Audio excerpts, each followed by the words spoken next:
Greetings everyone, welcome to career ado. My name is Devanshu Mishra और मैं स्वागत करता हूं आपका आज के हमारे इस सेशन में, जिसमें हम पढ़ने वाले हैं लोकल सेल्फ गवर्नमेंट। तो अगर आप शुरू से ही हमारे लेक्चर्स के साथ अगर कनेक्टेड रहे हो तो आपको एक चीज़ पता होगा कि हम इतने टाइम से एमसीक्यू फॉर्मेट के थ्रू पॉलिटी के अलग अलग चैप्टर्स एंड टॉपिक्स को हम कवर करते आ रहे हैं। ठीक है, हमारा ये जो चैप्टर वाइज कवर हम जो कर रहे हैं, ये हम आरआरबी, एनटीपीसी, रेलवे और साथ ही साथ जो और ऐसे सेम डिसिप्लिन रिलेटेड एग्जामिनेशन हैं जैसे कि एसएससी वगैरह, तो इनके लिए हम लोग फोकस कर रहे हैं। हालांकि हमारा प्राइमरी फोकस जो है वो आरआरबी एनटीपीसी को लेकर है। एंड हमने शुरू से अभी तक कई सारे टॉपिक्स और कई सारे चैप्टर्स हमने कर लिया है। आज हमारे पॉलिटी का सेकेंड लास्ट चैप्टर यानी कि लोकल सेल्फ गवर्नमेंट होगा। इस चैप्टर को जब हम कर लेंगे तो उसके बाद सिर्फ एक ही टॉपिक, एक ही चैप्टर बच जाएगा, and that is constitutional and non constitutional bodies, जो कि हमारा लास्ट चैप्टर होगा, जो हम इसके बाद वाले नेक्स्ट वीडियो में हम लोग सेशन में हम लोग करेंगे। तो आज के इस सेशन में हम लोग लोकल सेल्फ गवर्नमेंट, ये जो चैप्टर है पॉलिटी का, इसको एमसीक्यूज के थ्रू, 20 एमसीक्यूज के थ्रू इस कदर कवर करेंगे कि लास्ट में 20th क्वेश्चन तक पहुंचते पहुंचते आपको इस चैप्टर में जितने भी रिलेवेंट टॉपिक्स है उसके बारे में पता भी चल जाएगा। ना सिर्फ हम अप्रोच समझेंगे और इन क्वेश्चंस का आंसर कैसे करना है वो देखेंगे, बल्कि साथ ही साथ उससे रिलेटेड कुछ एडेड फैक्ट्स भी जानेंगे और देखेंगे, ताकि इन टॉपिक से रिलेटेड कहीं से भी कोई भी क्वेश्चन आ जाए तो हम कर लें। एमसीक्यू तो बस जो एमसीक्यू के जो 20 क्वेश्चंस हैं, मल्टीपल चॉइस क्वेश्चंस, वो तो सिर्फ बहाना है। उनके थ्रू हमें एक्चुअली में पूरा चैप्टर को कंप्लीट करना है। ठीक है, तो इसीलिए हर क्वेश्चन कुछ इस तरीके से फ्रेम किया गया है कि वो हर एक टॉपिक को कवर करे, ताकि जब हम उस क्वेश्चन को एक्सप्लेन करें एंड साथ ही साथ उससे रिलेटेड जो डिटेल इंफॉर्मेशन है उसको जब आपके सामने हम नरेट करें, तो वो सुनने के बाद कुछ इस टाइप का सिनेरियो होगा कि लास्ट तक पहुंचते पहुंचते हर एक टॉपिक के बारे में हर एक रिलेवेंट फैक्ट आपके फिंगर टिप्स पे होगा। ठीक है, तो इन एमसीक्यूज के थ्रू हम एक्चुअली में हर एक टॉपिक को काफी अच्छे से कवर करने वाले हैं, जहां एमसीक्यू को आंसर करने के साथ साथ उस पूरे टॉपिक के बारे में जो प्रॉपर अंडरस्टैंडिंग है वो भी डेवलप करना हमारा प्राइमरी मोटिव होगा। ठीक है, तो काफी डिस्क्लेमर के बाद अब हम आगे बढ़ते हैं हमारे सेशन की ओर, जहां हम पहले क्वेश्चन से शुरू करते हैं हमारे इस टॉपिक को। सो पहला क्वेश्चन जो है लोकल सेल्फ गवर्नमेंट से, वो ये है। जब हम बात करते हैं लोकल सेल्फ गवर्नमेंट का, तो हम म्यूनसिपैलिटीज एंड पंचायत का बात करते हैं, हम 1992 के 73rd एंड 74th अमेंडमेंट का बात करते हैं। ठीक है, हम हमारे कॉन्स्टिट्यूशन के पार्ट 9 एंड पार्ट 9A का बात करते हैं। साथ ही साथ हम शेड्यूल 11 एंड शेड्यूल 12 का भी बात करते हैं। ठीक है, थोड़ा बहुत हम डीपीएसपीस के बारे में बात करेंगे, जैसे आर्टिकल 40 का, एंड ऐसे ही कुछ एक्ट्स जैसे पैसा एक्ट वगैरह के बारे में भी बात करेंगे। इसी टॉपिक में, इसी चैप्टर में हम सेंटर स्टेट रिलेशंस के बारे में भी बात करेंगे और जोनल काउंसिल्स के बारे में भी बात करेंगे। ठीक है, तो ये सभी टॉपिक्स को हम इस चैप्टर में कवर करने वाले हैं। तो ये पहला प्रश्न आपके सामने है जो कि पंचायत से शुरू हो रहा है। पंचायत राज और the local rural self government got constitutionalised through the death amendment act of 1992। किस अमेंडमेंट के थ्रू हमने पंचायत के 3 टायर सिस्टम को, जो बलवंत राय मेहता कमेटी के द्वारा दिया गया था, उस 3 टायर सिस्टम को हमने अपनाया, वो किस कॉन्स्टिट्यूशनल अमेंडमेंट के थ्रू अपनाया? ठीक है, आप कोशिश करें इसे आंसर करने का, और जिसके बाद मैं आपको इसका आंसर भी बताऊंगा और इससे रिलेटेड कुछ और भी फैक्ट्स को हम जो है जानेंगे। ठीक है, तो आप कोशिश करें इसे आंसर करने का।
Okay, so enough time has been given. तो अब हम इस क्वेश्चन को आंसर करने की कोशिश करते हैं। तो पंचायत राज जो सिस्टम है, जैसे कि मैंने अभी जस्ट कुछ देर पहले बताया,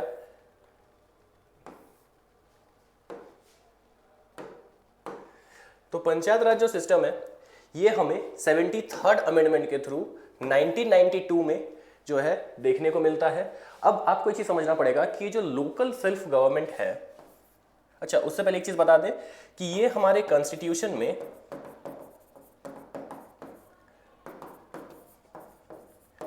पार्ट 9 में देखने को मिलता है, ठीक है, एंड शेड्यूल 11 में देखने को मिलता है, ठीक है। इस 73rd अमेंडमेंट के थ्रू जो है इस शेड्यूल को ऐड किया गया था एंड इस पार्ट को जो है ऐड किया गया था। इसके साथ साथ पार्ट 9 में हमें आर्टिकल 243 से 243 ओ तक हमें ये देखने को मिलता है, पंचायत राज सिस्टम देखने को मिलता है। उसके साथ साथ कुछ चीज़ें और भी हमें याद रखना जरूरी है कि इसमें जो है बलवंत राय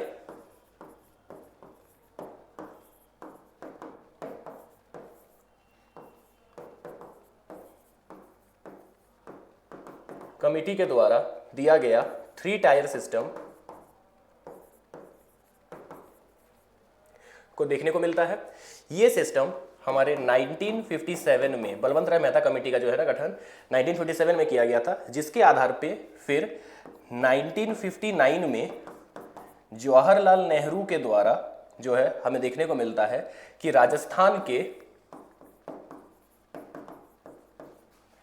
नगौर डिस्ट्रिक्ट में,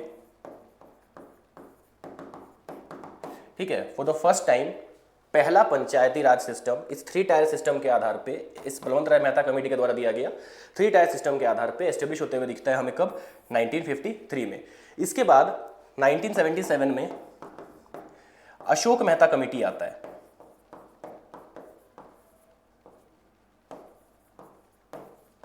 कमेटी आता है, ठीक है। इसे जनता पार्टी द्वारा लाया जाता है, ठीक है, आता है 1977 में, जिसके द्वारा 2 टायर सिस्टम सजेस्ट किया जाता है, ठीक है। हालांकि इसे हम अप्लाई नहीं करते, हमारा जो पंचायती राज सिस्टम है वो 3 टायर सिस्टम बेस्ड ही है, ठीक है। और वो 3 टायर्स कौन कौन से हैं?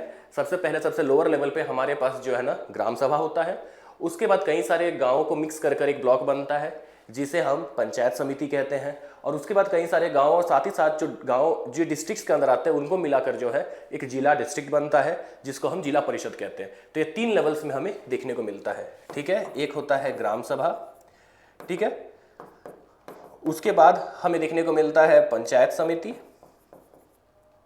ग्राम सभा ग्राम पंचायत वही, एंड उसके बाद तीसरा में हमें जिला परिषद देखने को मिलता है। तो ये है 3 टायर सिस्टम जिसको अप्लाई किया जाता है बलवंत राय मेहता कमेटी के रिकमेंडेशंस के आधार पर, और इसी सिस्टम के आधार पर 1959 में पहली बार राजस्थान के नगौर डिस्ट्रिक्ट में हमें पहला पंचायत जवाहरलाल नेहरू के अंडर जो है स्थापित होता हुआ देखने को मिलता है। तो क्या इसका ये मतलब है कि उससे पहले पंचायती राज सिस्टम नहीं था?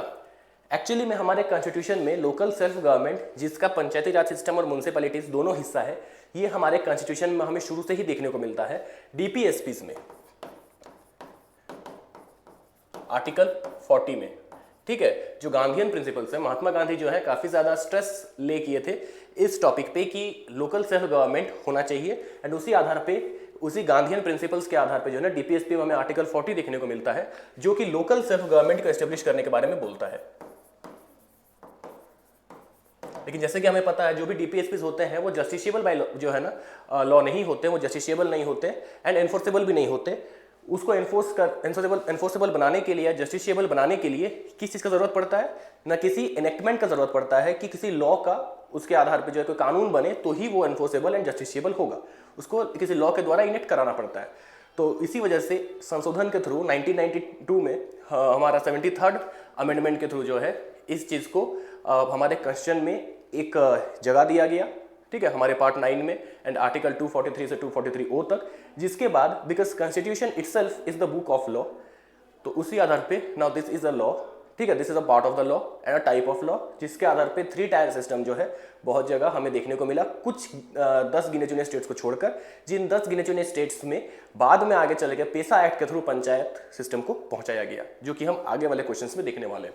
तो होप आपको पंचायती राज सिस्टम के बारे में इस एक क्वेश्चन के थ्रू काफी सारे इंफॉर्मेशन मिल गए होंगे एंड आपने नोट भी किया होगा। ठीक है, तो इसका सही आंसर होगा बी, यानी कि 73rd अमेंडमेंट। ठीक है, 74th अमेंडमेंट जो है वो जुड़ा हुआ था, वो भी 1992 में ही आया है और वो जुड़ा हुआ था म्यूनसिपैलिटीज से जुड़ा हुआ। जैसे कि ये रूरल लेवल पे मतलब लोकल रूरल सेल्फ गवर्नमेंट है, म्यूनसिपैलिटीज जो होते हैं वो लोकल अर्बन सेल्फ गवर्नमेंट होते हैं, जिसके आधार पर municipal councils and municipal corporations का गठन किया जाता है। ठीक है, आगे बढ़ते हैं, ये सब चीजें हम लोग आगे भी देखने वाले हैं आगे के क्वेश्चंस में। सेकंड क्वेश्चन, बलवंत राय मेहता कमेटी इन 1957, जिसने एक्चुअली में, अच्छा मैंने तो ऑलरेडी बता ही दिया। ठीक है, रिकमेंडेड द डिसेंट्रलाइजेशन। अब ये जो टर्म है डिसेंट्रलाइजेशन, इस टर्म का क्या मतलब होता है? सेंट्रलाइजेशन टर्म का मतलब हो जाता है पावर्स को, ठीक है, सेंट्रलाइज करना, यानी कि एक ही हाथ में या कुछ ही हाथों में पूरे पावर्स को केंद्रित करना। डिसेंट्रलाइजेशन जो होता है वो इसलिए किया जाता है ताकि पावर्स कुछ ही हाथों में ना टिके एंड पावर्स को डिवाइड किया जाता है, क्योंकि पावर्स अगर डिवाइडेड होंगे तो मिसयूज नहीं होगा पावर का। अगर किसी एक ही शख्स के हाथ में सारे पावर्स होंगे तो चांसेस है कि उन पावर्स का मिसयूज करेगा। तो इसीलिए जो लोकल बॉडीज होते हैं, तो लोकल बॉडीज में क्या होता है ना, बहुत सारे कम्युनिटीज हमें देखने को मिलते हैं, साथ साथ बहुत अलग अलग प्रकार के लोग देखने को मिलते हैं। अब उन्हीं में से अगर कोई इंसान अगर उनको गवर्न करे तो चांसेस है कि उनके इंटरेस्ट का, जो लोकल लेवल पे जो उनके रीजनल इंटरेस्ट है, उनका ध्यान रखा जाए। इसीलिए वो गवर्नेंस का जो अधिकार है वो उनको उनके हाथों में पंचायती राज सिस्टम के थ्रू दिया गया, ताकि वही खुद में से इलेक्ट करके खुद को गवर्न करें। जो इंसान को गवर्न करने वाला हो वो उनमें से ही हो, जिससे कि क्या हो कि उनके रीजनल एंड लोकल इंटरेस्ट का अच्छे से ध्यान रखा जाए। इससे पावर जो है लोकल से लोकल और रीजनल से रीजनल लेवल्स तक जो है पहुंचाया गया, और इसीलिए ये डिसेंट्रलाइजेशन ऑफ पावर के कॉन्सेप्ट को जो है ना पूरी तरह से जस्टिफाई एंड सेटिस्फाई करता है। ठीक है, तो यहां पर हमें कौन सा सिस्टम देखने को मिलता है? अभी अभी मैंने पिछले क्वेश्चन में बताया, इसमें 3 टायर सिस्टम देखने को मिलता है, जहां हमें सबसे बेसिक लेवल पे जो है ग्राम सभा देखने को मिलता है। ठीक है, उसके बाद हमें क्या देखने को मिलता है ना, पंचायत समिति देखने को मिलता है। ठीक है, एंड हमें थर्ड लेवल पे जो है और सबसे अपेक्स लेवल पे जो है इस लोकल सेल्फ गवर्नमेंट में जिला परिषद देखने को मिलता है।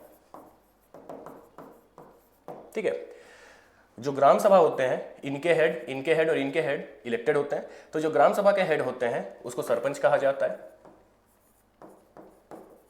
पंचायत समिति के हेड को प्रधान कहा जाता है, एंड साथ ही साथ जिला परिषद के हेड को जिला अध्यक्ष कहा जाता है। अब ये तो हमें 1957 में हमें देखने को मिलता है। इसी के आधार पे फिर आगे चल के 1959 में पहली बार हमें भारत में पंचायती राज सिस्टम के इस 3 टायर सिस्टम को एस्टेब्लिश होते हुए देखने को मिलता है, जो था तो हमारे संविधान में पहले से आर्टिकल 40 में, लेकिन वो एनफोर्सेबल नहीं था। उसको एनफोर्सेबल बनाया जाता है 73rd अमेंडमेंट के द्वारा, जो हमने लास्ट क्वेश्चन में देखा था। तो इसका सही आंसर होगा सी, यानी कि 3 टायर सिस्टम। बलवंत राय मेहता कमेटी जो कि जनता पार्टी के द्वारा लाया गया था 1977 में, उसके द्वारा 2 टायर सिस्टम सजेस्ट किया गया था, लेकिन उसे एस्टेब्लिश नहीं किया गया। ठीक है, वो अशोक मेहता कमेटी के द्वारा लाया गया था। आगे बढ़ते हैं। Dash became the first state to establish 3 tier Panchayati Raj system. अभी जस्ट मैंने पिछले क्वेश्चन में ही आपको बताया, ऑल्दो आप इसे खुद से आंसर करने का कोशिश करें, वो कौन सा स्टेट है, ठीक है, जिसमें हमें 3 टायर सिस्टम जो है पहली बार देखने को मिलता है जवाहरलाल नेहरू के अंदर। ठीक है, ये ईयर था 1959। बार बार रिपीट करो ताकि आपको ये फैक्ट्स जो है ना याद हो जाए। तो कौन सा स्टेट था, आप कोशिश करें इसको आंसर करने का।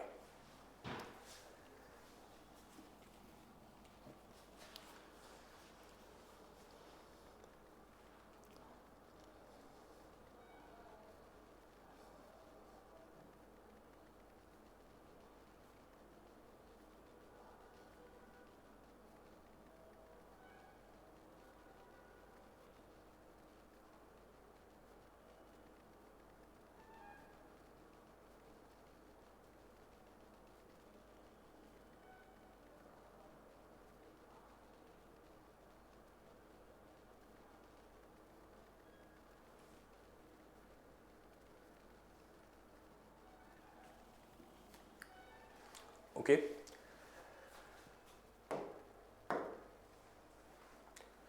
तो इसका सही आंसर होगा राजस्थान। तमिलनाडु में हमें सबसे पहला जो है मद्रास, एक्चुअली इसमें सबसे पहला हमें म्यूनसिपैलिटी या फिर जो हमारा म्यूनसिपैलिटी सिस्टम जो है वो देखने को मिलता है सबसे पहले तमिलनाडु में। राजस्थान में सबसे पहले हमें पंचायती राज सिस्टम देखने को मिलता है। कौन सा डिस्ट्रिक्ट था? नागौर। ठीक है, कब? 1959 में। किसके द्वारा? जवाहरलाल नेहरू द्वारा। ठीक है, आगे बढ़ते हैं। और सेकंड जो स्टेट था, ये तो हमारा पहला स्टेट था, सेकंड स्टेट था आंध्र प्रदेश। यहां पर हमें, ये सेकंड स्टेट था जहां पर हमें पंचायती राज सिस्टम देखने को मिलता है। विच of the following don't have any reservation with respect two seats in Indian Panchayati Raj system. अब हमारे इंडियन पंचायती राज सिस्टम में अलग अलग तरीकों से अलग अलग वर्गों को रिजर्वेशन प्रोवाइडेड है। सिर्फ पंचायती राज सिस्टम ही नहीं, म्यूनसिपैलिटी में भी, लोकल सेल्फ गवर्नमेंट हो जैसे कि पंचायत हो या म्यूनसिपैलिटी, दोनों में सेम ही सिस्टम यूज किया जाता है, जहां कुछ खास टाइप के रिजर्वेशन, कुछ खास टाइप के लोगों को प्रोवाइड किया जाता है। तो इसमें पूछा जा रहा है कि ऐसे कौन से इंसान है जिसको कोई भी रिजर्वेशन जो है प्राप्त नहीं है पंचायती राज सिस्टम में and the same satisfied to municipality system. तो वो कौन सा है इसमें से? ठीक है, आप कोशिश करें इसको आंसर करने का।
ओके,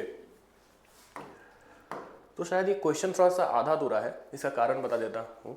तो इसमें क्या है ना कि सभी के पास रिजर्वेशन है। आज के डेट में सभी के पास, जितने भी यहाँ ABCD ऑप्शन है, इन सभी के पास रिजर्वेशन है। लेकिन हम लोग अगर प्राइमरीली 73rd अमेंडमेंट के अकॉर्डिंगली बात करें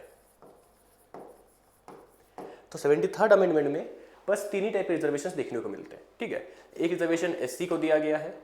ठीक है, ये है एज पर 73rd अमेंडमेंट। ठीक है, आज तो बहुत जगह हमें जो है इन सभी को रिजर्वेशन देखने को मिलता है, लेकिन 73rd अमेंडमेंट के थ्रू अगर बात किया जाए, उस नजरिए से अगर देखें इस क्वेश्चन को, तो फिर ही इसका इन सभी में से एक सटीक ऑप्शन या करेक्ट ऑप्शन हो सकता है आंसर के रूप में।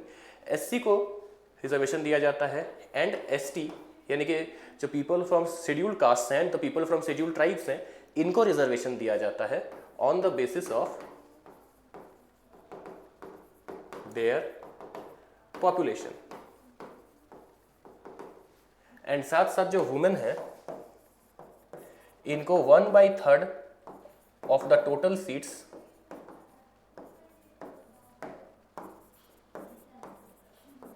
का रिजर्वेशन जो है वुमेन को प्रोवाइडेड है। तो यही 3 को हमें 73rd अमेंडमेंट के थ्रू रिजर्वेशन प्रोवाइडेड मिलता है। तो अगर 73rd अमेंडमेंट के आधार पर अगर बात करें तो फिर इसमें सही आंसर डी यानी कि पीपल फ्रॉम OBC कैटेगरी होगा। लेकिन आज हमें कई सारे स्टेट्स में OBC कैटेगरी को भी जो है ना रिजर्वेशन मिलता हुआ देखने को मिलता है, 25% तक उनको रिजर्वेशन मिल रहा है। ठीक है, तो 73rd अमेंडमेंट के आधार पर अगर उसके अकॉर्डिंगली बात करें देन ही डी जो है इसका सही आंसर होगा। करेंटली अगर देखा जाए तो सभी के रिजर्वेशन दिए जाते हैं। ठीक है, आगे बढ़ते हैं। Dash is the foundation stone of Panchayati Raj system. ठीक है। फाउंडेशन स्टोन का मतलब हो जाता है सबसे बेसिक लेवल, सबसे छोटा लेवल पे, जिसके ऊपर सारे जो है ना चीज़ें बनती हैं। जैसे घर बनाया जाता है ना, तो घर का उतना बड़ा जो हमें स्ट्रक्चर देखने को मिलता है, उसको सपोर्ट करने के लिए मिट्टी जो है उसको हटाकर गड्ढे करके पत्थर डाले जाते हैं, जिनको फाउंडेशन स्टोन कहा जाता है, जो पूरे घर के वजन को, उसके ढांचे को सपोर्ट प्रोवाइड करे। तो यहाँ पर जो सबसे बेसिक और सबसे लोअर लेवल पे जो हमें देखने को मिलता है, जहाँ से पंचायती राज सिस्टम शुरू होता है, वो क्या है? ग्राम सभा, नगर पंचायत, जिला परिषद या पंचायत समिति। ठीक है, तो आप कोशिश करिए इसको आंसर करने का।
ओके, तो सबसे फाउंडेशन स्टोन जो होता है, जो सबसे बेसिक लेवल पे हमें देखने को मिलता है, वो है ग्राम सभा। ठीक है, इसी के ऊपर जो है हमें देखने को मिलता है पंचायत समिति, एंड उसके ऊपर हमें देखने को मिलता है जिला परिषद। जो नगर पंचायत होते हैं वो अर्बन और रूरल, इनके बीच में जो एरियाज आते हैं वहाँ पर हमें देखने को मिलता है। एक ट्रांजिशन एरिया होता है ना, जिसको प्रॉपरली अर्बन भी नहीं बोल सकते, प्रॉपरली रूरल भी नहीं बोल सकते, वहाँ पर हमें नगर पंचायत देखने को मिलता है। ठीक है, बिकॉज पंचायत किसके लिए है? ग्रामीण क्षेत्रों के लिए, रूरल एरियाज के लिए। और वहीं पर म्यूनसिपैलिटीज़ हैं शहरी क्षेत्रों के लिए, यानी कि ऐसे टाउन एरियाज़ के लिए। ठीक है, अर्बन एरियाज़ के लिए हमें म्यूनसिपैलिटीज़ देखने को मिलता है। नगर पंचायत उनके बीच के ट्रांजिशन एरिया में हमें देखने को मिलता है, जिसका सही आंसर होगा ए, यानी कि ग्राम सभा। अब अगर हम लोग बात करते हैं तो ग्राम सभा जो होता है, इसके इलेक्शंस, ठीक है, ग्राम सभा के जो इलेक्शंस होते हैं ना, वो हर 5 साल में होता है। ठीक है, वो क्या होता है? हर 5 साल में होता है, जैसे कि लोकसभा एंड विधानसभा में होता है। लेकिन थोड़ा सा इसमें अंतर है। जैसे लोकसभा और विधानसभा में, जैसे कि लोकसभा एंड विधानसभा में हर 5 साल में हमें इलेक्शंस देखने को मिलते हैं, यहाँ भी होता है।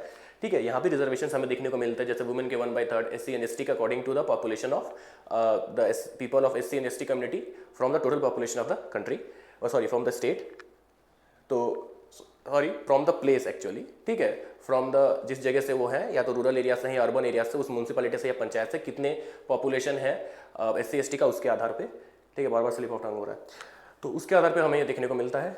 अब अगर अच्छे से बताएं तो ये सारी चीज़ें तो वहाँ पर सिमिलर है। ठीक है, अभी हमें पता है कि 106 अमेंडमेंट के थ्रू जो नारी शक्ति वंदना एक्ट है, उसके आधार पे जो है अभी लोकसभा विधानसभा में भी वुमेन को जो है 1/3 जो है रिजर्वेशन प्रोवाइडेड है। ठीक है, तो चीज़ें तो काफ़ी सिमिलर है, लेकिन एक छोटा सा डिफरेंस हमें देखने को मिलता है। मान लेते हैं कि सरकार जो है वो गिर जाता है, ठीक है, एक स्टेट का या फिर सेंटर का, तो इस केस में लोकसभा या विधानसभा जो है वो तो डिसॉल्व हो जाएगा, एंड देन 6 महीने के अंदर अंदर हमें री इलेक्शंस या बाई इलेक्शंस देखने को मिलते हैं। तो अब जो नया विधानसभा या लोकसभा का गठन होता है, वो उस टाइम से, जब से वो इलेक्ट होकर आया, पूरे 5 साल के लिए चलता है। जो उसका पूरा टर्म होता है वो उसको मिलता है। यहाँ पर क्या होता है ना कि 5 साल का टर्म इनको भी है सेम, लेकिन यहाँ एक डिफरेंस है। यहाँ पर अगर सरकार गिर जाता है, ठीक है, जो म्यूनसिपैलिटी या पंचायती राज सिस्टम में जो भी हमें सरकार गवर्नमेंट इलेक्टेड होकर बनते हुए देखने को मिलता है, सेल्फ लोकल गवर्नमेंट, वो अगर गिर जाता है, ठीक है, और दूसरा सरकार बाई इलेक्शन के थ्रू आता है, तो वो पूरे 5 साल का टर्म नहीं पूरा करता है, बल्कि गिरने से पहले सरकार के पास, पुराने सरकार के पास 5 साल में से जितने बचे कुछ टाइम थे, वही टाइम के लिए वो नया सरकार बनता है। यानी कि लेट से कि 5 साल का टर्म में 3 साल के अंदर अंदर हमें देखने को मिलता है कि जो सरकार ऑलरेडी एग्जिस्टिंग है, लोकल गवर्नमेंट, वो गिर जाता है। ठीक है, तो जो री इलेक्शन के थ्रू जो नया सरकार बनेगा पंचायत या म्यूनसिपैलिटी में, वो बस उस बचे कुछ 2 साल जो बचा है उसी के लिए बनेगा, जिसके बाद वापस से इलेक्शंस होंगे। ठीक है, तो ये हमें एक डिफरेंस देखने को मिलता है। अब अगर बात करते हैं तो इन इलेक्शंस में खड़े कौन हो सकते हैं? इन इलेक्शंस में खड़े होने के लिए आपको गवर्नमेंट ऑफ इंडिया, मतलब सिटीजन ऑफ इंडिया होना पड़ता है। ठीक है, बार बार स्लिप ऑफ टंग हो रहा है, तो सिटीजन ऑफ इंडिया आपको होना पड़ता है। एंड साथ ही साथ एक और चीज़ बहुत ज़्यादा इंपॉर्टेंट हो जाता है, वो होता है कि आपका एज मिनिमम 21 ईयर्स होना चाहिए खड़े होने के लिए। वोट करने के लिए 18 साल, ठीक है, खड़े होने के लिए कितना होना चाहिए, 21 ईयर्स। लोकसभा, विधानसभा, ये सब जगह में अगर खड़ा होना है तो आपका मिनिमम एज 25 ईयर्स होना चाहिए। वहीं पर राज्यसभा वगैरह में अगर खड़ा होना है तो आपका जो एज है ना वो 30 ईयर्स होना चाहिए। अगर आपको गवर्नर या प्रेसिडेंट या फिर वाइस प्रेसिडेंट बनना है तो आपका मिनिमम एज 35 ईयर्स होना चाहिए। वैसे ही अगर आपको पंचायत या म्यूनसिपैलिटी के इलेक्शंस में खड़ा होना है तो आपको मिनिमम एज 21 ईयर्स होना चाहिए। और इन सभी जगह अगर आपको वोट करना है तो आपका मिनिमम एज 18 ईयर्स होना चाहिए आफ्टर 61st अमेंडमेंट। ठीक है, तो ये भी हम समझ चुके हैं, इन सब का मतलब भी हम समझ चुके हैं। अब हम आगे बढ़ते हैं। Next question, the state election commission is appointed by the, जो स्टेट इलेक्शन कमीशन है, ठीक है, वो किसके द्वारा अपॉइंट किया जाता है। अब ये स्टेट इलेक्शन कमीशन का बात क्यों आया, तो हमारा जो भी विधानसभा का इलेक्शंस होता है या इवन राज्यसभा इलेक्शंस होते हैं, प्रेसिडेंट वाइस प्रेसिडेंट के भी जो इलेक्शंस होते हैं, मतलब सेंट्रल लेवल पे, या फिर वही सेम चीज़ जो हमें स्टेट लेवल पे देखने को मिलता है, जो हमें विधानसभा इलेक्शंस देखने को मिलता है। ठीक है, ये सभी चीज़ें जो हैं किसके द्वारा क्या बोलते हैं, रेगुलेटेड होती हैं ना, सेंट्रल गवर्नमेंट, जो सेंट्रल इलेक्शन कमीशन है, इनके द्वारा जो है रेगुलेटेड होते हैं। लेकिन जो पंचायत एंड म्यूनसिपैलिटी में जो इलेक्शंस होते हैं वो देखे जाते हैं स्टेट इलेक्शन कमीशन के द्वारा। वो डिस्ट्रिक्ट या पंचायत गांव जिस स्टेट में पड़ता है उस स्टेट का खुद का एक स्टेट इलेक्शन कमीशन होता है और उसके द्वारा हमें देखने को मिलता है। ठीक है, कि ये सभी म्यूनसिपैलिटी एंड पंचायती इलेक्शंस जो है उनके द्वारा ही रेगुलेट किए जाते हैं स्टेट इलेक्शन कमीशन के द्वारा। तो ये स्टेट इलेक्शन ऑफ जो स्टेट इलेक्शन कमीशन है, इसके जो कमिश्नर होते हैं यानी कि स्टेट इलेक्शन कमिश्नर, इनको किनके द्वारा अपॉइंट किया जाता है, दैट इज द क्वेश्चन। ठीक है, तो आप कोशिश करें इसको आंसर करने का।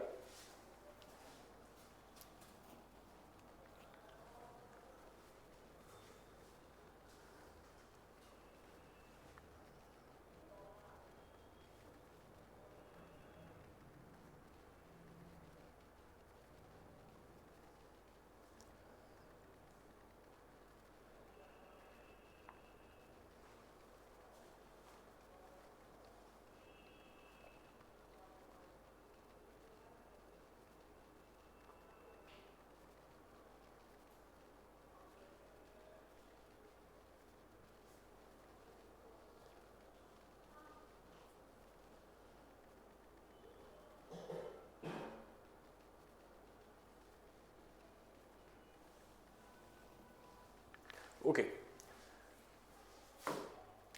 तो जितने भी ऐसे कमीशन होते हैं ना स्टेट के, चाहे वो स्टेट इलेक्शन कमीशन हो जाए या स्टेट फाइनेंस कमीशन हो जाए, इन सब के कमिश्नर्स को जो है, इन सब के मेंबर्स को जो है अपॉइंट किया जाता है by the governor of the state.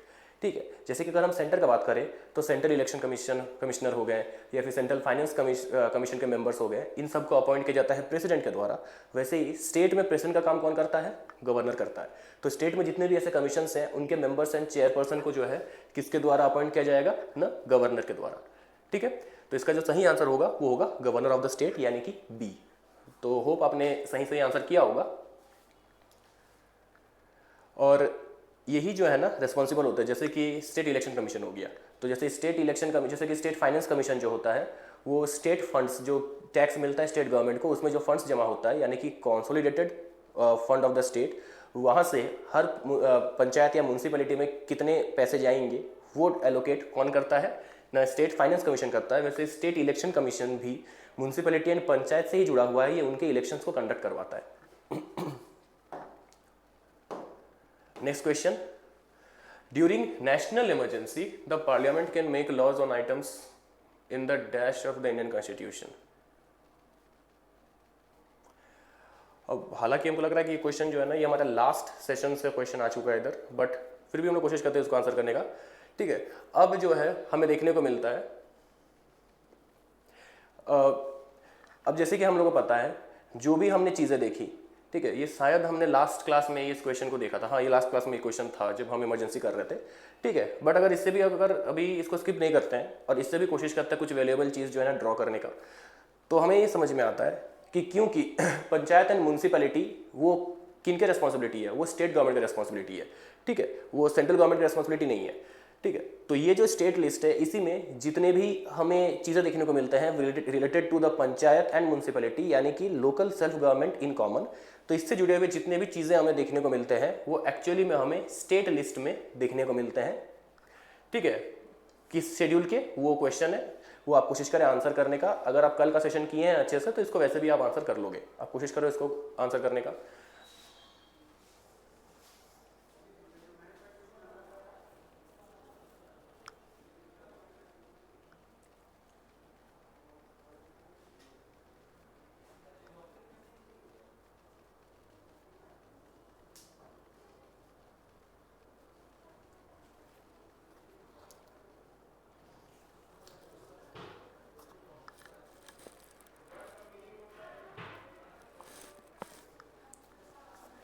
Okay, तो इसका राइट आंसर होगा 7th शेड्यूल। एंड जब भी इमरजेंसी होता है, ये सारे चीज़ें जिन पे स्टेट गवर्नमेंट का पावर है, ठीक है, जो भी हमें स्टेट लिस्ट में देखने को मिलता है 7th शेड्यूल का, वो सारे पावर्स इमरजेंसी के टाइम पे ट्रांसफर हो जाते हैं किनके पास ना, सेंट्रल गवर्नमेंट के पास, यानी कि पंचायत म्यूनसिपैलिटीज़ पे भी जो पावर है जो कि पहले स्टेट गवर्नमेंट का था वो ट्रांसफर हो जाता है किसके पास, सेंट्रल गवर्नमेंट के पास। ठीक है, तो ये स्टेट लिस्ट हमें कहाँ देखने को मिलता है, 7th शेड्यूल में। आगे बढ़ते हैं। Thus, Parliament passed PESA Act in 1996, which led to the extension of 73rd Amendment Act in schedule areas of how many states? अब होता क्या है कि जब पंचायती राज सिस्टम को, द 3 टायर सिस्टम को एस्टेब्लिश किया जाता है, ठीक है, 1959 में राजस्थान से शुरू करके, तो उस टाइम पे हमें ये देखने को मिलता है कि कुछ ऐसे स्टेट्स होते हैं जहाँ पर ये सिस्टम को हम जो है लागू नहीं करते। ये वो स्टेट्स होते हैं जो शेड्यूल्ड एरियाज़ में आते हैं, वो स्टेट्स होते हैं जहाँ पर इंडिजिनस कम्युनिटीज़ या फिर स्पेशल कम्युनिटीज़ या ट्राइबल कम्युनिटीज़ काफ़ी ज़्यादा होते हैं, जिनके खुद के कल्चर होते हैं। अब बहुत सारे ऐसे कम्युनिटीज़ हैं हमारे देश में, या मोस्टली जो भी हमारे ट्राइबल या इंडिजिनस कम्युनिटीज़ हैं हमारे देश में, उनका खुद का ही एक सेल्फ गवर्नमेंट सिस्टम हमें देखने को मिलता है। जैसे मुंडा कम्युनिटी हो जाए, ठीक है, या उराव कम्युनिटी हो जाए, ठीक है, या खड़वाड़ कम्युनिटी हो जाए, या जो भी ट्राइबल कम्युनिटी है, लोकल कम्युनिटी, उनका हमें खुद का ही एक सिस्टम देखने को मिलता है। चाहे वो खुदकाठी सिस्टम हो जाए या डोकलो शोहर सिस्टम हो जाए, तो उनका खुद का एक सिस्टम होता है गवर्नेंस का, ठीक है, जिसमें वो खुद को लोकली खुद गवर्न करते हैं। ये तरीका हमें देखने को मिलता है। तो हमें डर था कि अगर हम वहाँ भी ये पंचायती राज के 3 टायर सिस्टम को अगर हम थोपने जाते हैं उनके ऊपर, तो शायद वो रिएक्ट करेंगे या शायद वो उसको एक्सेप्ट नहीं करेंगे, क्योंकि उनका जो कल्चर जितने टाइम से चला आ रहा है गवर्नेंस रिलेटेड, वो उसके साथ क्लैश करेगा। इस चलते हमने पंचायती राज सिस्टम के 3 टायर सिस्टम को हमने पूरे देश में लागू किया, लेकिन कुछ चुनिंदा स्टेट्स छोड़कर, जहाँ ये इंडिजिनस कम्युनिटीज़ या फिर ये ट्राइबल कम्युनिटीज़ काफ़ी ज़्यादा मात्रा में थे, जहाँ हमें डर था। ठीक है, तो हालांकि आगे चल के पेसा एक्ट के थ्रू, ठीक है, यानी कि panchayat extension to scheduled areas act जो कि 1996 में आया था, उसके थ्रू हमने इन एरियाज में भी इस सिस्टम को जो है पंचायती राज के 3 टायर सिस्टम को लागू किया। हालांकि हमने कुछ मॉडिफिकेशंस किए, ऐसे मॉडिफिकेशंस जिसके थ्रू ये सिस्टम थोड़ा फ्लेक्सिबल हो गया और वो कम्युनिटीज़ के अपने जो तौर तरीके थे उनके लिए भी इस सिस्टम में रूम बन गया, दोनों मर्ज करके एक साथ काम कर सकते थे। इस तरीके से हमने इस चीज़ को इंश्योर किया। ठीक है, तो पंचायती राज एक्सटेंशन एक्ट जो है, यानी कि panchayat extension to scheduled areas PESA act 1996 के थ्रू जो है, ये 3 टायर पंचायती राज सिस्टम को हमने किन और कितने स्टेट्स में हमने लागू किया था, जो हम 73rd अमेंडमेंट के द्वारा नहीं कर पाए थे। ठीक है, तो ये है आपका क्वेश्चन, कोशिश करें इसे आंसर करने का।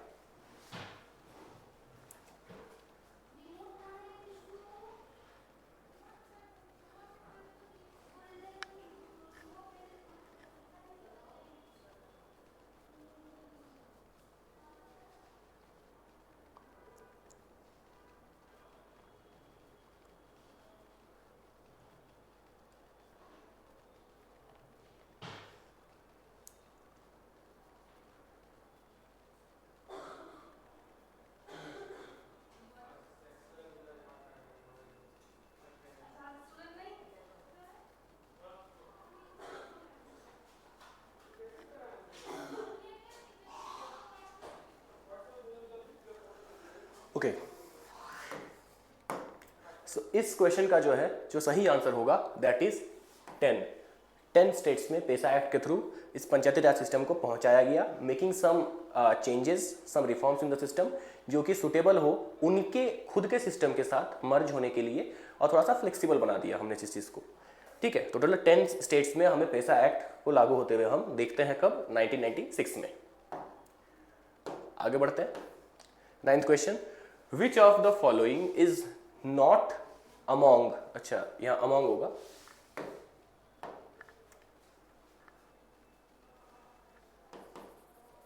विच of the following is not among the powers of Gram Sabha under PESA act. ठीक है, अब पेसा एक्ट के थ्रू ग्राम सभा को कई सारी चीजों का पावर दिया गया। ठीक है, अलग अलग चीज़ों को रेगुलेट एंड कंट्रोल करने का और देख रेख करने का जो पावर्स है वो उस एरिया के ग्राम सभा को दिया गया इस पेसा एक्ट के थ्रू। तो यहाँ पर 4 ऑप्शंस हैं, इसमें से 3 ऑप्शन ऐसे ऑप्शन है जिनका पावर ग्राम सभा को दिया गया, लेकिन एक ऐसा ऑप्शन है जिसका पावर या रेस्पॉन्सिबिलिटी ग्राम सभा के पास नहीं था। ठीक है, तो यहाँ पर हमें उसी इम्पोस्टर को जो है पहचानना है। ठीक है, तो इनमें से वो ऐसा कौन सा चीज़ है जिसका पावर ग्राम सभा को नहीं दिया गया था, ठीक है, वो आपको बताना है। तो आप कोशिश करें इसे अटेम्प्ट करने का।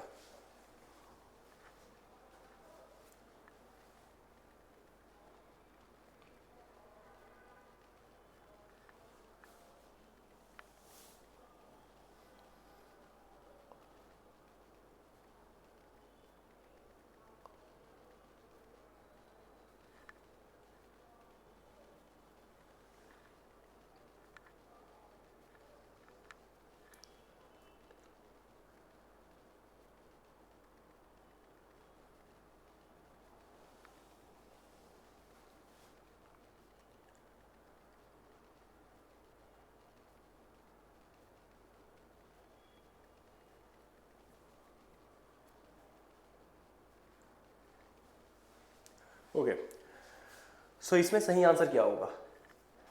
To regulate the sale of intoxicants, यानी कि नशीली पदार्थों का जो सेल है, बिक्री है, उसको कंट्रोल करना, ये रेस्पॉन्सिबिलिटी एंड पावर, ये करने का पावर जो है ना, इसको कंट्रोल करने का पावर दिया गया था, ठीक है, ग्राम सभा को पेसा एक्ट के through. To approve development plans, अब उस गांव में जो भी डेवलपमेंट होगा वो किस प्रकार होगा, उसके प्लान्स को अप्रूव करने का कि वो ग्राम के लोगों के लिए सही है कि नहीं है, उनको इंटरेस्ट को देखते हुए ये पावर भी ग्राम सभा को दिया गया था। To control the mineral laissez, अब बहुत सारे ऐसे गांव हमें ऐसे एरियाज में देखने को मिलते हैं जिनके नीचे खनिज बहुत होता है, ठीक है, जिसके लिए मिनरल्स को एक्सट्रैक्ट करने के लिए लीजेस दिए जाते हैं। तो उन मिनरल लीसेस को कंट्रोल करने का जो पावर है वो भी उस एरिया के ग्राम सभा को दिया गया था। तो जी हाँ, ये भी दिया गया था। टू प्रोवाइड जॉब अपॉर्चुनिटीज, ये पावर ग्राम सभा को नहीं दिया गया था, तो सही आंसर होगा डी। बाकी इन तीनों पे पावर दिया गया था। कुल मिलाकर 6 अलग अलग प्रकार के पावर्स जो है वो ग्राम सभा को दिए गए थे इस पेसा एक्ट के थ्रू। इसमें से 3 हमने देख लिया, और जो बाकी जो 3 पावर्स हैं वो क्या क्या है हम देखते हैं, ठीक है। पहला पावर जो हो जाता है वो होता है लैंड एक्विजिशन को कंट्रोल करना,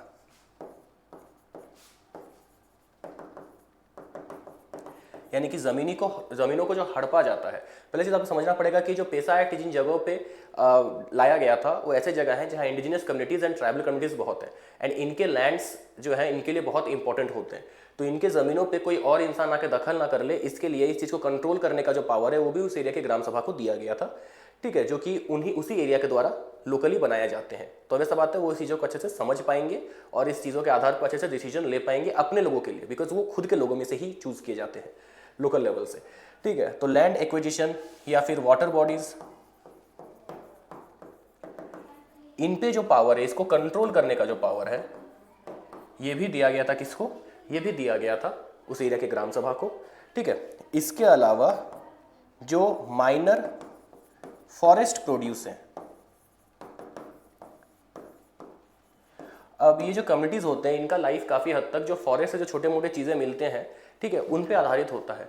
तो अगर ये माइनर फॉरेस्ट प्रोड्यूस जो है ये बाकी लोग अगर यूज़ करने लगे तो इनके लिए कुछ नहीं बचेगा, ठीक है, जिन पे इनका लाइफ और इनका कल्चर दोनों डिपेंड करता है एक तरीके से। तो जैसे कि रबड़ हो गया, जैसे कि फ्रूट्स हो गए, जैसे कि लकड़ी हो गए, तो इन चीज़ों को कंट्रोल करने का भी, यानी कि माइनर फॉरेस्ट प्रोड्यूसर्स को कंट्रोल करने का भी जो पावर है वो भी उस एरिया के ग्राम सभा को दिया गया था, ठीक है। लैंड एक्विजिशन हो गया, इधर हमने 3 ऑलरेडी देख लिया है, लैंड एक्विजिशन हो गया, ठीक है, माइनर फॉरेस्ट प्रोड्यूस हो गया, ठीक है। तो ये सारे पावर्स जो है वाटर बॉडीज, तो ये सारे पावर्स जो है हम देखते हैं कि किसको दिया गया था। एक और पावर है to regulate the sale of intoxicants, to approve development plans, to control the mineral leases, ये है, ठीक है, जो अपन चीज़ नहीं है, ये तो सही आंसर होगा डी हमारा। लैंड एक्विजिशन हो गया, माइनर फॉरेस्ट प्रोड्यूस हो गया,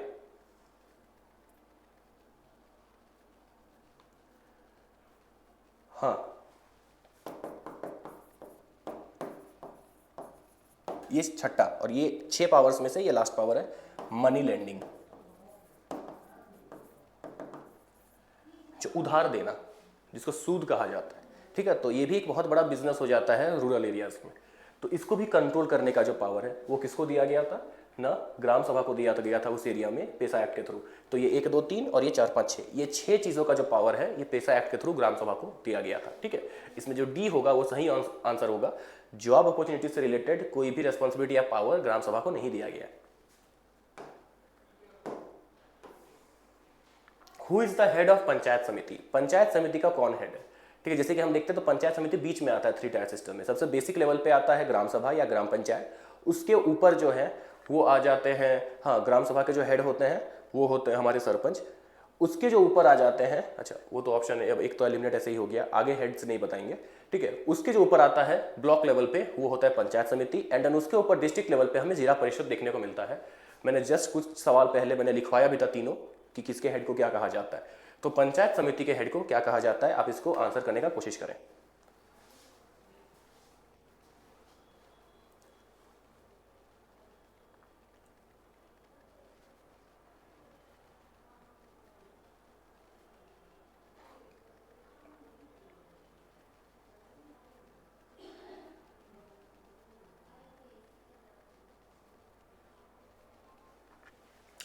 ओके,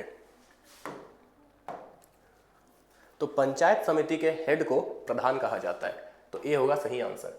जो सरपंच होते हैं वो सरपंच होते हैं हमारे ग्राम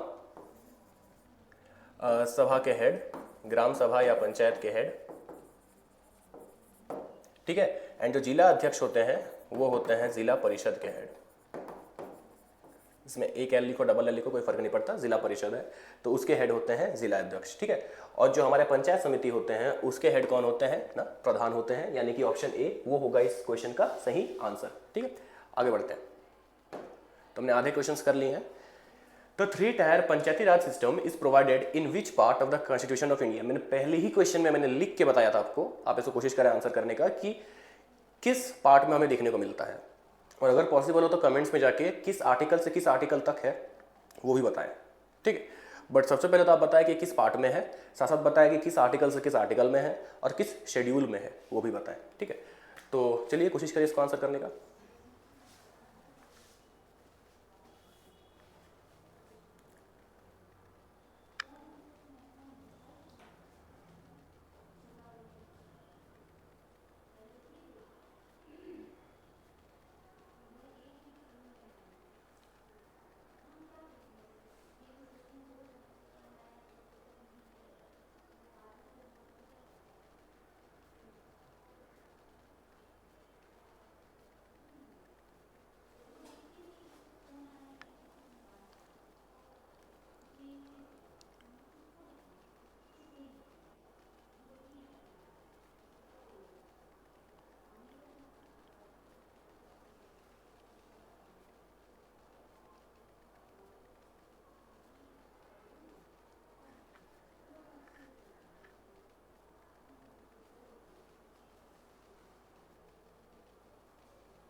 ओके, तो इसका जो सही आंसर होगा दैट इज पार्ट 9, ठीक है। पार्ट 9 में हमें देखने को मिलता है, कब देखने को मिलता है ना, यही जो 3 टायर पंचायती राज सिस्टम है ना, इसको एस्टेब्लिश होता हुआ हमें देखने को मिलता है 1959 में। इसको किसके सजेशन में लाया जाता है ना, बलवंत राय मेहता कमेटी के द्वारा, जिसको एस्टेब्लिश किया गया था 1957 में, ठीक है। ये हमारे पार्ट 9 में देखने को मिलता है। कितना से कितना आर्टिकल है, तो आर्टिकल 243 से लेकर 243 ओ तक हमें देखने को मिलता है, जिसके बाद म्यूनसिपैलिटी शुरू हो जाता है।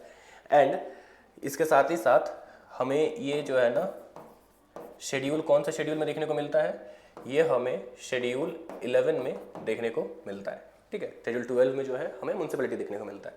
अब अगर हम बात करते हैं इनके बारे में, तो पार्ट 7 जो है ये टाइप बी स्टेट्स के बारे में था इसलिए बोल रहा हूं क्योंकि 1958 में इसको क्या किया गया ना, रिपील्ड कर दिया गया था, यानी कि हटा दिया गया था, अभी एग्जिस्ट नहीं करता है। पार्ट 6 में हमें स्टेट्स देखने को मिलते हैं और पार्ट 7 में हमें टाइप बी स्टेट्स देखने को मिलते हैं, जो कि 1958 में, ठीक है, अमेंडमेंट करके जो है इसे हटा दिया गया था। ठीक है, उसके बाद हमें पार्ट 6 के बाद 7 के बाद 8 में हमें जो है ना यूनियन टेरिटरीज के बारे में देखने को मिलता है। पार्ट 9 में हमें पंचायत देखने को मिलता है, आर्टिकल्स एंड शेड्यूल मैंने लिख दिया। एंड साथ ही साथ पार्ट जो हमारा 10 है, इसमें हमारे जो सेंटर स्टेट रिलेशंस है उनके बारे में जो है ना, जो सेंटर स्टेट जो रिलेशंस हो जाते हैं, ठीक है, वो हमें देखने को मिलते हैं पार्ट 10 में। नहीं, वो पार्ट 11 में है। सेंटर स्टेट रिलेशंस जो है वो पार्ट 11 में है। ठीक है, 11 में हमारे सेंटर स्टेट रिलेशंस है। यहाँ पर हमें ट्राइबल एरियाज देखने को मिलते हैं।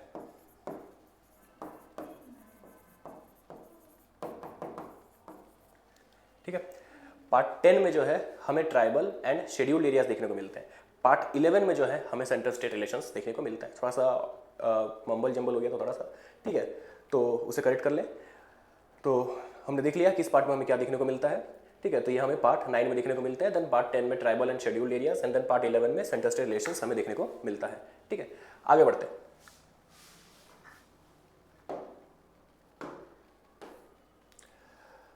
In 1687 to 88, first municipal corporation was set up at.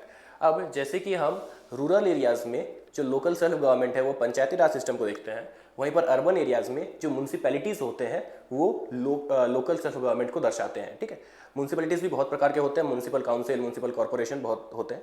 ठीक है, तो अभी हम ये पहले हम लोग ये देखते हैं कि जो पहला म्युनिसिपैलिटी या पहला म्युनिसिपल कॉरपोरेशन हमें एस्टेब्लिश होता हुआ देखने को मिलता है 1687 से 88। ठीक है, ब्रिटिश गवर्नमेंट के द्वारा इसे एस्टेब्लिश किया गया था 1687 से 88 के बीच में। वो हमें किस एरिया में, किस प्रेसिडेंसी में हमें उस टाइम पे देखने को मिलता है। ठीक है, बंगाल, बॉम्बे या मद्रास या कोई भी नहीं। ठीक है, तो आप कोशिश करें इसको आंसर करने का।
ओके,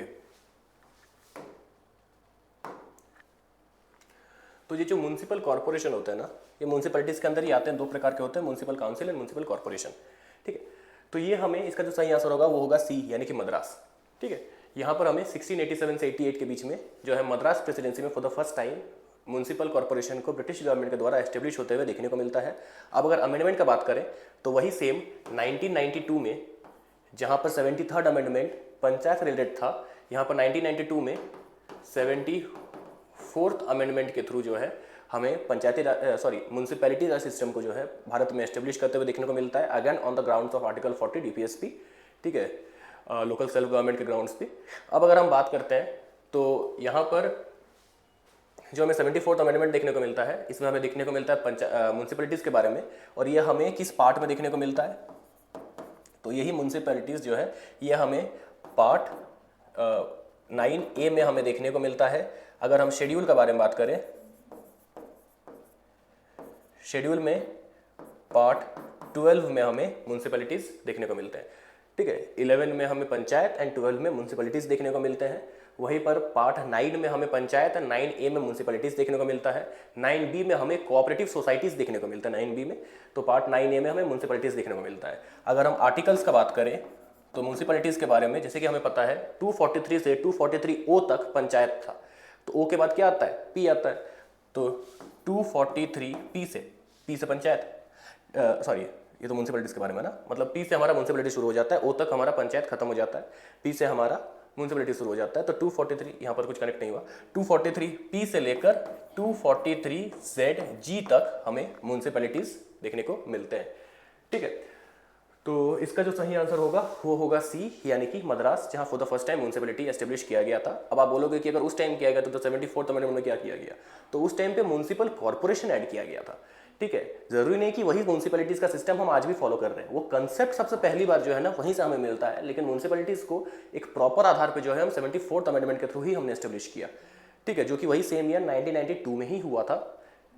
अब अगर हम बात करते हैं म्यूनसिपल कॉर्पोरेशन के बारे में, तो it's a type of municipality.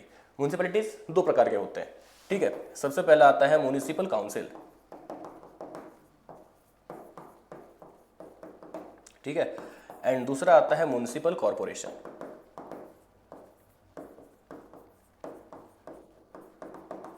Municipal council कौन से होते हैं, जहां पर हमें पॉपुलेशन लेस देन 10 लाख दिखे, और जहां भी पॉपुलेशन मोर देन 10 लाख हो वो म्यूनिसिपल कॉर्पोरेशन बन जाते हैं। अगर हमें पॉपुलेशन मोर देन 40 लाख दिखे तो उसे हम मेट्रोपॉलिटन कहते हैं। ठीक है, तो होप आपको समझ में आ रहा होगा ये सारी चीजें। तो अब हम आगे बढ़ते हैं, इसका सही आंसर होगा सी, यानी कि Madras. Metropolitan cities are urban areas with population of more than, जो मैंने अभी जस्ट लास्ट क्लास में बताया, मतलब लास्ट क्वेश्चन में बताया, वही है क्वेश्चन में। इसका सही आंसर हो जाएगा 40 लाख। 40 लाख से ऊपर अगर पॉपुलेशन हो किसी अर्बन एरिया का तो वो मेट्रोपॉलिटन बन जाता है।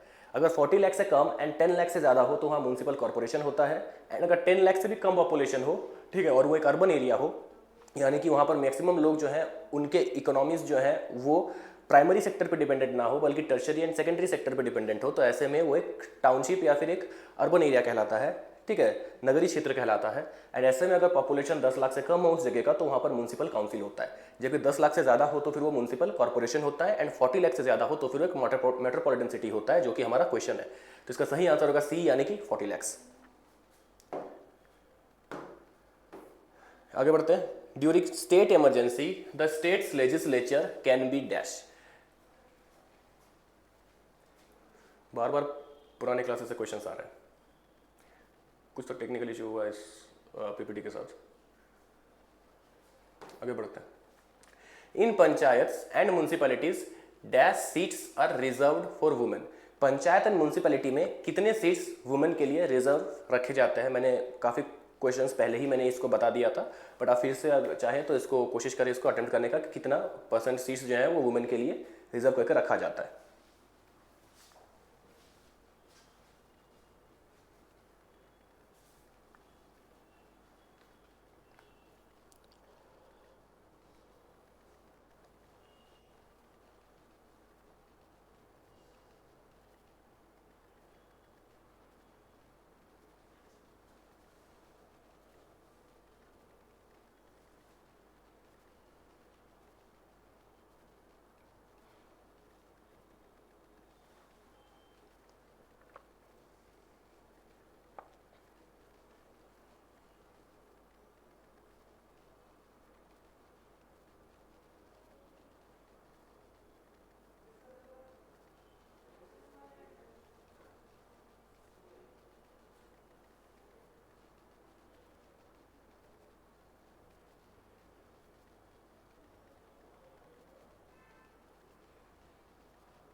ओके,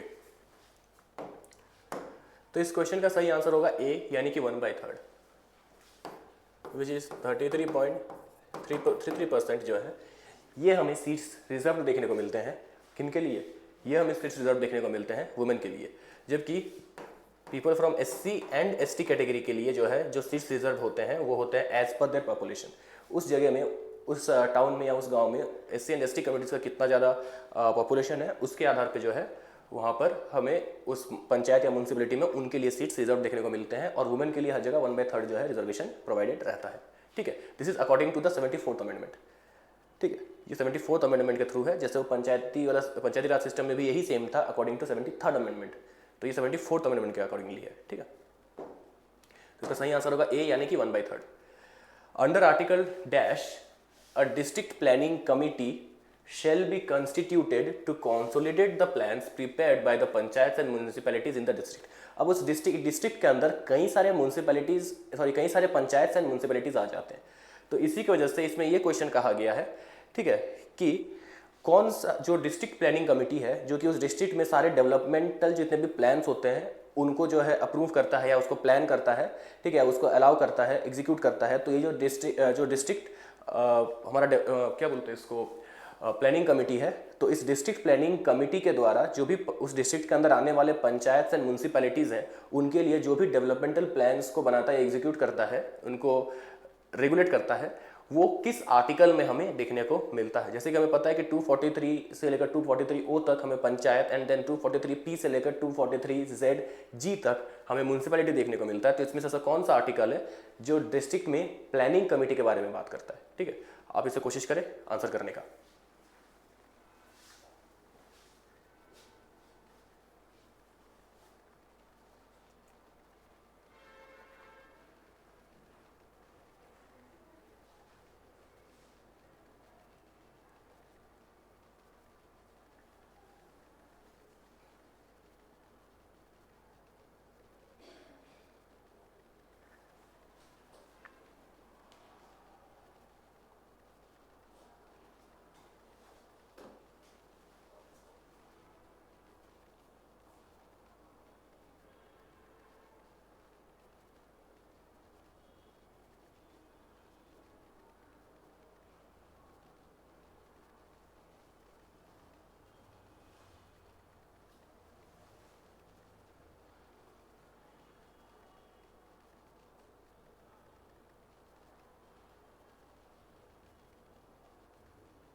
ओके, सो इसका सही आंसर होगा आर्टिकल 243ZD, यानी कि option number D, because D for district. So यही जो है डिस्ट्रिक्ट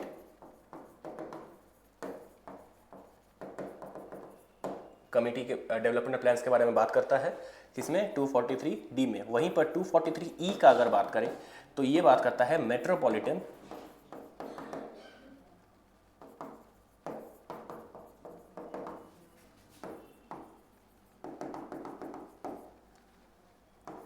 प्लानिंग कमेटी के बारे में, ठीक है। आगे बढ़ते हैं। सो 243D बात करता है डिस्ट्रिक्ट प्लानिंग कमेटी के बारे में, जबकि 243E बात करता है मेट्रोपॉलिटन प्लानिंग कमेटी के बारे में। The idea of zonal council was mooted by. अब हम बात करते हैं सेंटर स्टेट रिलेशंस के बारे में। तो सेंटर स्टेट रिलेशंस को स्मूदन करने के लिए जो है ना जोनल काउंसिल्स का डेवलपमेंट किया गया था, ठीक है। हमारे भारत में जो है कुल मिलाकर आज 6 टाइप के जोन्स हैं, ठीक है, लेकिन पहले 5 टाइप के थे। ये जोन्स कौन कौन से हैं? तो सबसे पहले नॉर्दर्न जोन आ जाता है, उसके बाद आता है नॉर्दर्न जोन में हमारे पास जो है कश्मीर, पंजाब वगैरह हमें जो नॉर्दर्न स्टेट्स है वो देखने को मिलते हैं।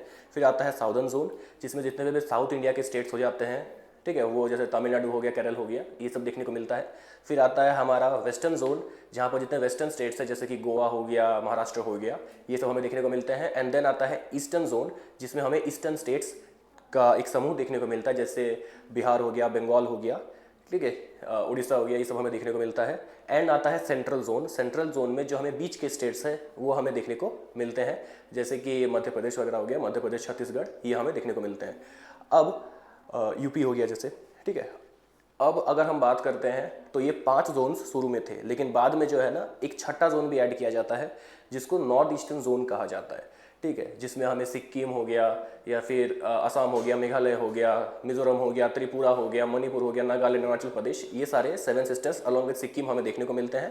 पहले यही नॉर्थ ईस्टर्न जोन जो था वो ईस्टर्न जोन का ही हिस्सा माना जाता था, बट अब उसको एक अलग से छठा जोन के रूप में, यानी 6th जोन के रूप में, नॉर्थ ईस्टर्न जोन के रूप में डेवलप किया गया है।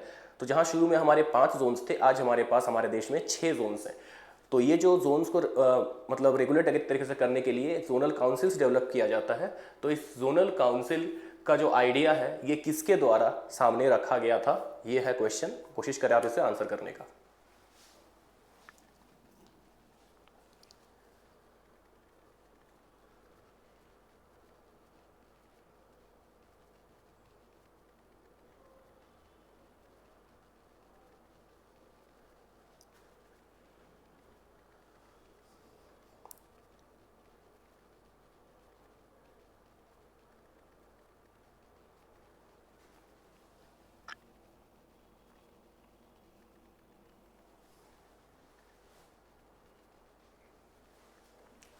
ओके,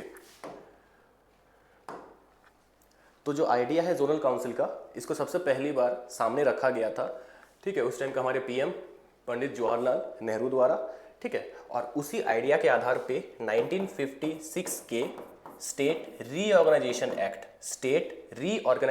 एक्ट ऑफ 1956 के तहत जो है जोनल काउंसिल्स का निर्माण किया गया था। लेकिन इसका आइडिया उससे पहले ही जवाहरलाल नेहरू द्वारा सामने रखा गया था, ठीक है। उसके आधार पे ही यही डेवलपमेंट हमें 1956 में देखने को मिलता है। जोनल काउंसिल्स का निर्माण होता है, ठीक है। जो रीऑर्गेनाइजेशन एक्ट है उसके आधार पे, स्टेट रीऑर्गेनाइजेशन एक्ट के आधार पे 1956 में, ठीक है। आगे बढ़ते हैं। तो जवाहरलाल नेहरू के द्वारा रखा गया था। Who is the head of zonal council? अब जोनल काउंसिल का हेड कौन होता है, ठीक है। हमने जोनल काउंसिल क्या होता है वो तो देख लिया, समझ लिया, उसके बारे में इंफॉर्मेशन भी ले लिए। लेकिन ये जोनल काउंसिल के हेड कौन होते हैं, चेयरपर्सन कौन होते हैं, दैट इज द क्वेश्चन। आप कोशिश करें इसे आंसर करने का।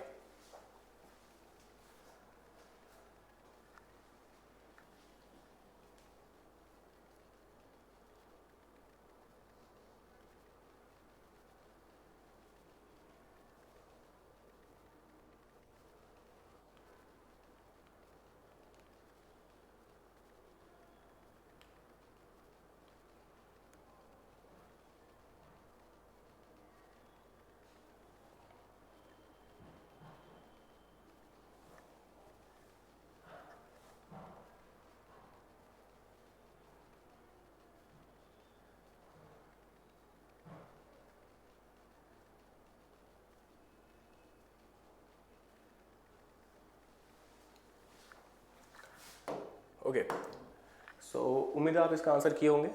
इसका आंसर होगा सी, यानी कि होम मिनिस्टर, ठीक है। होम मिनिस्टर होते हैं उसके हेड। अभी के हमारे होम मिनिस्टर कौन है? अमित शाह जी, तो वही है अभी के जोनल काउंसिल के हेड। अब जैसे जोनल काउंसिल का निर्माण centre state relations and states के आपस में इंटर स्टेट रिलेशंस को भी ठीक करने के लिए जोनल काउंसिल्स का निर्माण किया गया था, वैसे ही और एक काउंसिल था जिसका निर्माण किया गया था स्टेट्स के आपसी संबंध को ठीक करने के लिए और स्मूथ करने के लिए, जिसको कहते हैं इंटर स्टेट काउंसिल, ठीक है। और जैसे जोनल काउंसिल के हेड जो होते हैं वो कौन होते हैं? Home minister. वैसे ही इंटर स्टेट काउंसिल के जो हेड होते हैं वो होते हैं प्राइम मिनिस्टर। तो दोनों से ही क्वेश्चन आ सकता है, जोनल काउंसिल से और इंटर स्टेट काउंसिल दोनों से ही क्वेश्चन आ सकते हैं। जोनल काउंसिल के हेड होम मिनिस्टर होते हैं, वही इंटर स्टेट काउंसिल के जो हेड होते हैं वो कौन होते हैं? हमारे देश के प्राइम मिनिस्टर होते हैं, ठीक है। तो ये भी उम्मीद आपको समझ में आ गया होगा। अब हम आगे बढ़ते हैं अपने सेकेंड लास्ट क्वेश्चन की ओर, question number 19। Western zonal council does not include. अब बहुत सारे, जैसे कि हमने 6 जोनल काउंसिल्स का हमने बात किया करेंटली, तो इसमें से ऐसा कौन सा स्टेट है जो वेस्टर्न जोनल काउंसिल में नहीं आता, ठीक है। इसको आंसर करने के लिए थोड़ा बहुत आपको मैप का नॉलेज चाहिए। अगर आपको मैप का नॉलेज है तो आप इजीली इसको आंसर कर सकते हो कि ऐसा कौन सा स्टेट है जिसको वेस्टर्न मोस्ट स्टेट नहीं कंसिडर किया जाता, ठीक है। उल्टा वो नॉर्दर्न काउंसिल में आ जाता है, ठीक है। इसमें से 3 स्टेट ऐसे हैं जो वेस्टर्न काउंसिल में आते हैं, जोनल काउंसिल में, लेकिन एक ऐसा स्टेट है जो वेस्टर्न जोनल काउंसिल में नहीं आता, वो नॉर्दर्न जोनल काउंसिल में आ जाता है, ठीक। तो कौन सा स्टेट है? आप कोशिश करिए इसे आंसर करने का।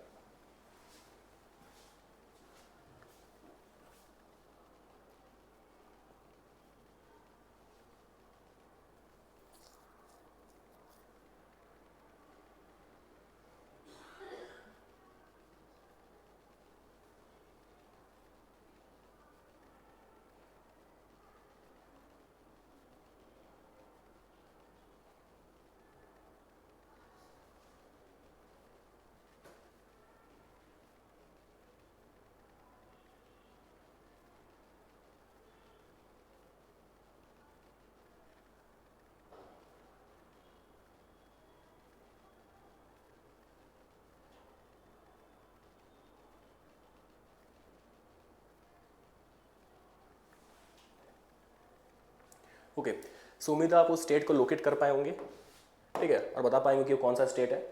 तो इसका जो सही आंसर है वो है डी, ठीक है। महाराष्ट्र हो गया, गोवा हो गया, गुजरात हो गया, इसके अलावा दादर एंड नगर हवेली हो गया या दमन एंड दीव हो गया, ये जो सारे जगह हैं ये वेस्टर्न जोनल काउंसिल में आते हैं।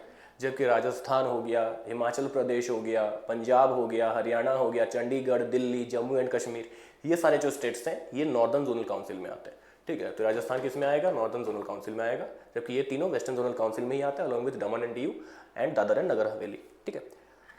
तो उम्मीद आपको समझ में आ गया होगा। अब हम आगे बढ़ते हैं हमारे लास्ट एंड 20th क्वेश्चन के और। Dash is the transition area between urban and rural settings. तो urban areas and rural areas के बीच का जो ट्रांजिशन एरिया है, जहां पर हमें एक स्पेशल टाइप का गवर्नेंस, लोकल सेल्फ गवर्नेंस देखने को मिलता है इन ट्रांजिशन एरियाज में, जो ना तो प्रॉपरली अर्बन है ना प्रॉपरली रूरल है, उन एरियाज में कौन से टाइप का गवर्नेंस हमें देखने को, लोकल सेल्फ गवर्नेंस हमें देखने को मिलता है उन ट्रांजिशन एरियाज में। तो ज़रा आप कोशिश करें इसको आंसर करने का। मैंने ऑलरेडी कुछ क्वेश्चंस बैक मैंने ऑलरेडी ये आपको बता दिया था, तो उस आधार पे अगर आपको याद हो तो आप इसको कोशिश करें अटेम्प्ट करने का कि वो कौन सा होगा ऑप्शन इसमें से।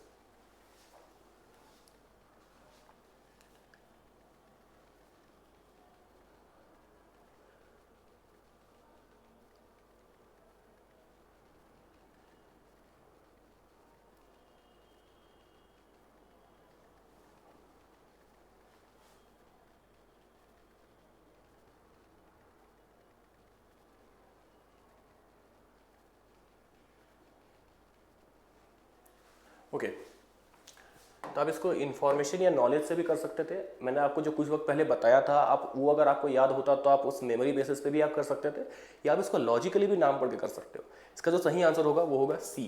इसको कैसे समझे? तो मैंने अभी अभी आपको बताया कि ये जो है ट्रांजिशन एरियाज है, मतलब ना तो ये प्रॉपरली रूरल होते हैं ना ये प्रॉपरली अर्बन होते हैं। तो अब जरा आप देखो, नगर मतलब क्या होता है? टाउन होता है, ठीक है। अर्बन सेटिंग के बारे में बात किया जा रहा है। और जो पंचायत जो होता है वो कहाँ का गवर्नेंस है? रूरल एरियाज का गवर्नेंस है, ठीक है। तो यहाँ rural areas and urban areas दोनों का रेफरेंस दिए हुए हैं, तो उन दोनों का मर्जर कहाँ पर होगा? यहीं पर होगा, ठीक है। आप नाम से ही याद कर सकते हो। तो इसका आंसर क्या होगा? सी, यानी कि नगर पंचायत, ठीक है। जिला परिषद जो है ये हमें डिस्ट्रिक्ट लेवल पर देखने को मिलता है, और ये सबसे 3 टायर सिस्टम में सबसे ऊपर का जो मतलब एमलगमेशन हम कह सकते हैं, या सबसे टॉप मोस्ट टायर बोल सकते हैं, वो कौन सा हो गया ना? जिला परिषद होता है। पंचायत समिति जिला परिषद के जस्ट नीचे आता है, ये ब्लॉक लेवल पे हमें देखने को मिलता है, और सबसे फाउंडेशन लेवल पे नीचे हमें देखने को मिलता है ग्राम सभा या ग्राम पंचायत। म्यूनसिपैलिटी जो होते हैं वो ऐसे अर्बन एरियाज होते हैं जहाँ पॉपुलेशन 10 लाख से कम है, क्योंकि अगर 10 लाख से ज़्यादा हो जाएगा तो वो म्यूनसिपल कॉर्पोरेशन बन जाएगा। नगर पंचायत होगा इसका सही आंसर, यानी कि आंसर नंबर सी, जहाँ नगर यानी अर्बन एंड पंचायत यानी कि रूरल दोनों ही रेफरेंसेस नाम में ही दिख रहे हैं, ठीक है।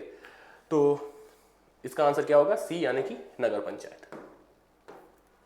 तो यहाँ पर हमने 20 क्वेश्चंस किए, ठीक है। और इन 20 क्वेश्चंस के थ्रू हमने जो लोकल सेल्फ गवर्नमेंट का जो चैप्टर है, चाहे वो पंचायत हो, चाहे वो म्यूनसिपैलिटीज़ हो, चाहे उससे रिलेटेड अमेंडमेंट्स हो, कमिटीज़ हो, या फिर सेंटर स्टेट रिलेशंस हो, inter state relations, zonal councils, ऐसे कई सारे हमने टॉपिक्स आज के इस चैप्टर में हमने किया। एंड इसी के साथ हमारा जो आज का सेशन होता है, यानी कि हमारे पॉलिटी का सेकंड लास्ट सेशन, ये इसी वक्त पे ख़त्म होता है, ठीक है। उम्मीद है आपको ये सेशन अच्छा लगा होगा। अगर आपको ये सेशन अच्छा लगा है तो आप आगे भी जुड़े रह सकते हैं। हमारा और एक सेशन अभी पॉलिटी का बाकी है, जो आने वाले क्लासेस में हम आपके सामने लेके आएंगे। वो भी आपको काफ़ी इन्फॉर्मेटिव होगा और काफ़ी हेल्पफुल होगा आपके लिए, आपके आरआरबी एनटीपीसी के एग्जामिनेशंस के लिए, और साथ साथ दूसरे एग्जामिनेशंस के लिए जो सेम डिसिप्लिन को फॉलो करते हो, ठीक है। अगर ये सेशन आपको अच्छा लगा और आपने इससे पहले वाले सेशंस जो ऑलरेडी हमने अपलोड कर दिया है, अगर वो आपको अच्छा मतलब अगर वो आपने ना देखा हो तो आप उन्हें भी देख सकते हैं, वो भी काफ़ी इन्फॉर्मेटिव है और वो भी आपको ऐसे ही अच्छा लगेगा, ठीक है। बाकी हम तो कोशिश करते रहेंगे कि आगे भी हम आपके लिए ऐसे ही वीडियोस लाते रहें, लाइव सेशंस या फिर रिकॉर्डेड वीडियो जैसे लाते रहें, जिसके थ्रू आप ना सिर्फ उस एग्ज़ाम के लिए रिलेवेंट क्वेश्चंस को आंसर करो, बल्कि उसके आधार पे जो रिलेवेंट टॉपिक्स हैं उसका भी आपको कंप्लीट इन्फॉर्मेशन आपको मिलता रहे, ठीक है, और मिले, और आप पूरी तरह से एग्जाम के लिए खुद को प्रिपेयर कर सको हमारे वीडियोस के थ्रू, ठीक है। तो अगर आपको हमारा ये कोशिश अच्छा लग रहा है तो हमारे चैनल को सब्सक्राइब करें, ठीक है, लाइक करें, कमेंट करें, ठीक है, बेल आइकन को भी दबाएं, ताकि आगे भी अगर कुछ ऐसे वीडियोस आए तो आपको जो है ना नोटिफिकेशन आता रहे। साथ ही साथ अपने उन दोस्तों के साथ भी इस वीडियो को शेयर करें जिनको आप हेल्प करना चाहते हैं, बिकॉज नॉलेज जो होता है ना वो रिवर की तरह होता है, वो बहते रहता है तो ही साफ होता है, अगर जमा हो जाता है तो मैला हो जाता है। तो आपको जो है ना इस नॉलेज को शेयर करना है, बिकॉज शेयरिंग इज़ केयरिंग। ठीक है, जो भी आपके दोस्त हैं जो इन रिलेवेंट फील्ड से जुड़े हुए हैं, जो कॉम्पिटिटिव जॉब का तैयारी कर रहा है, आप उनके साथ मतलब इस वीडियो को जो है इसका लिंक शेयर करें, और साथ ही साथ कोशिश करें कि साथ में ग्रो कर सकें। आगे भी हमारे सेशंस आते रहेंगे, आप हमारे साथ जुड़े रहें। ठीक है, तब तक के लिए thank you, take care and stay healthy.